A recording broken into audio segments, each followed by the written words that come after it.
Bueno, tenemos nuevamente el ejercicio 3. En este caso lo vamos a resolver con la utilización de factores.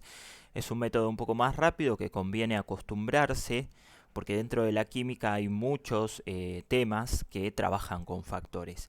La estequiometría, las soluciones, las diluciones. Bueno, este tema de estructura atómica, fórmula mínima, fórmula molecular. Y decía lo siguiente.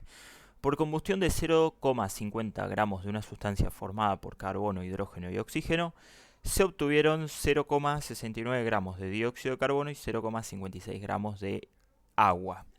Al vaporizar 1,6 gramos de la misma, se obtuvieron 1,12 decímetros cúbicos de vapor en condiciones normales de presión y temperatura.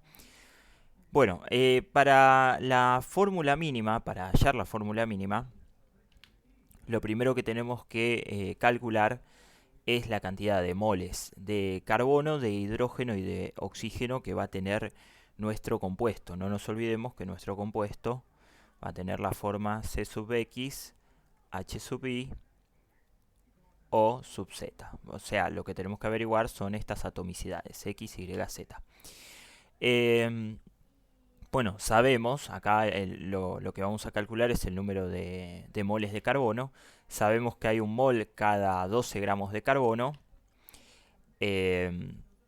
Sabemos que hay 12 gramos de carbono cada 44 gramos de dióxido de carbono. Acá se puede hacer la simplificación de los gramos de carbono con los gramos de carbono.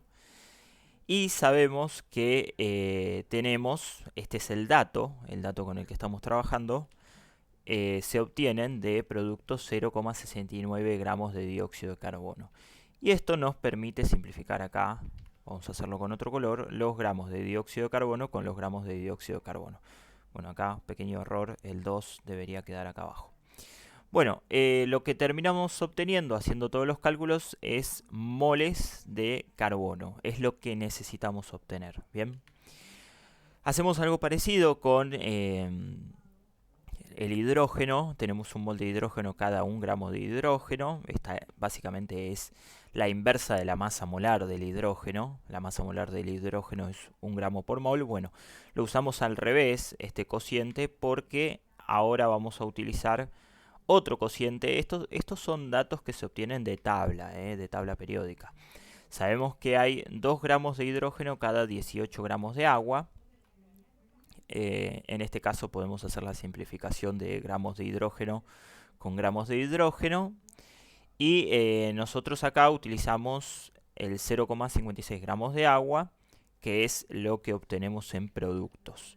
Bueno, podemos hacer la simplificación gramos de agua con gramos de agua y lo único que nos queda en cuanto a unidades es moles de hidrógeno. Bien, haciendo todas las cuentitas, 1 por 2 por 0,56, todo eso dividido 18, nos queda 0,06222 moles de hidrógeno.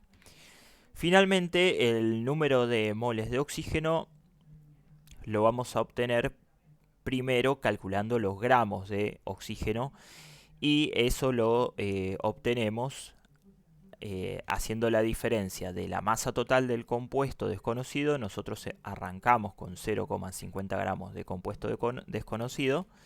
Bueno, le vamos a restar la masa de dióxido de carbono, en donde utilizamos el producto del cociente 12 gramos de carbono cada 44 gramos de dióxido de carbono por 0, este es nuestro dato, 0,69 gramos de dióxido de carbono. De vuelta, acá podemos simplificar gramos de dióxido de carbono con gramos de dióxido de carbono. Nos queda como unidad gramos de carbono. Acá vamos a tener una cantidad de gramos de carbono. En definitiva es una masa que la tenemos que restar, al igual que tenemos que restar la masa de hidrógeno. Bien. Acá podemos simplificar, bueno, acá utilizamos el cociente 2 gramos de hidrógeno cada 18 gramos de H2O. Por el dato que estamos trabajando, esto nos va a quedar una masa de hidrógeno. Bueno, si a la masa total le restamos la masa de carbono y le restamos la masa de hidrógeno, lo que nos queda son gramos de hidrógeno, de oxígeno, perdón. Si restamos el carbono y el hidrógeno, solamente nos quedamos con los gramos de oxígeno. Bien. Bueno, utilizando el inverso de la masa molar. En este caso sabemos que, acá podemos aclarar, hay un mol de oxígeno cada, o bueno, lo podemos utilizar como lo estamos utilizando acá. 1 sobre 16 gramos por mol, donde vamos a simplificar los gramos con los gramos, y mol, al estar como denominador en el denominador, termina quedando arriba. Bien, bueno, el numerito de masa que nos quede acá, dividido estos 16, nos quedan los números de moles de oxígeno. Bien, finalmente lo que hacemos es todos los moles obtenidos, los moles de carbono, los moles de hidrógeno y los moles de oxígeno, los dividimos por el valor más chico de estos tres, que en este caso coincide con el de los moles de oxígeno.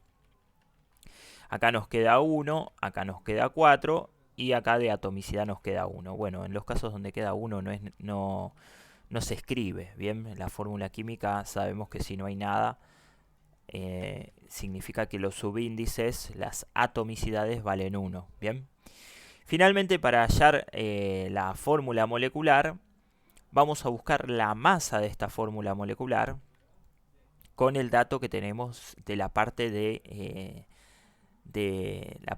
del gas. Dice, al vaporizar 1,6 gramos de la misma se obtuvieron 1,12 decímetros cúbicos de vapor en condiciones normales de presión y temperatura.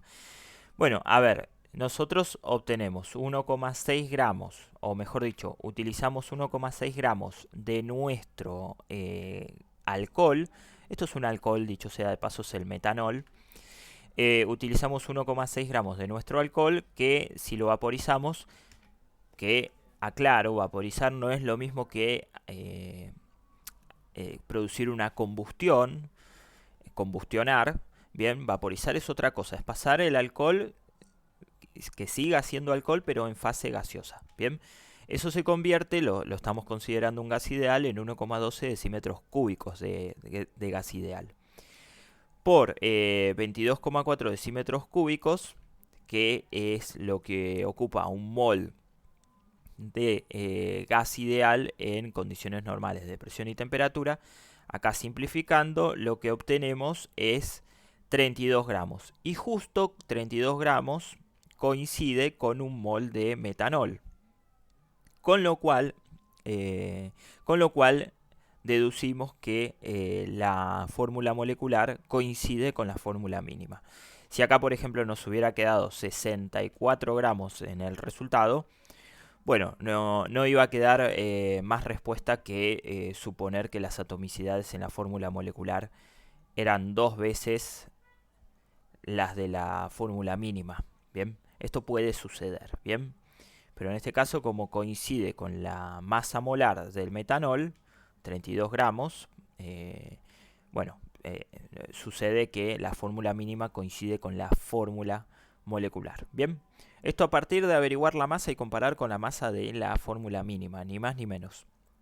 Bueno, recomendación: acostumbrarse a trabajar con factores en química. De vuelta, hay muchos temas que trabajan con este tipo de operaciones y se hace mucho más ágil, mucho más corto, mucho más rápido si uno se termina acostumbrando.